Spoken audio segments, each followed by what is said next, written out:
রিমি। রিমি, আমরা শিক্ষকদের কাছে লিখি এই যেমন গভীর অন্ধকার প্রত্যেক সকালে আভাসের কাছে, এই যেমন প্রতিটা ভোর ফুলের সুবাসের কাছে। বিভিন্ন জায়গা থেকে উঠে আসা আমরা কেউ মধ্যবিত্ত, কেউ আবার নিম্ন মধ্যবিত্ত, কেউ উচ্চবিত্ত, প্রায় অনেক রকমের, কেউ আর্থিক, কেউ সামাজিক, কেউ শারীরিক, কেউ বা মানসিক। জীবনের সমস্যাটাও অনেক। ভোর রাস্তায় হেঁটে এগিয়ে যাওয়া তো অতটা ডুবে যাওয়া, ওঠার জন্য যেই হাত পায় তখন হাত ধরে ভুল থেকে ঠিক পথে নতুন দিগন্তে ঢুকে নতুন দিশা পাইল।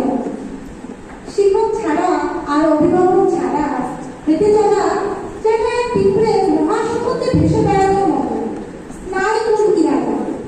হাজার প্রতিবন্ধকতা মৃত্যু সমাজে দেখিয়ে অবহেলার চাদর সরিয়ে নতুন পথ বের করা সম্ভব হয় আমাদের দ্বারা।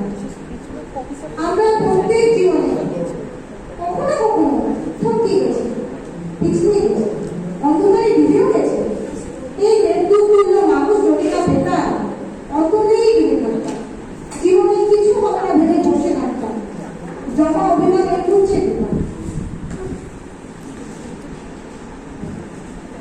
শিক্ষকরা শুধু পড়াশোনা নয়, জীবন অনুসরণের আদর্শ দেয়। মরুভূমি মরিচিকার মতো মিথ্যে প্রলোভন থেকে বাঁচায়। কঠিন জীবনটা কিভাবে যে কত সহজ করে দেয়। জীবনে অ থেকে ঠিক ভুল বিচার থেকে যদি প্রতিটা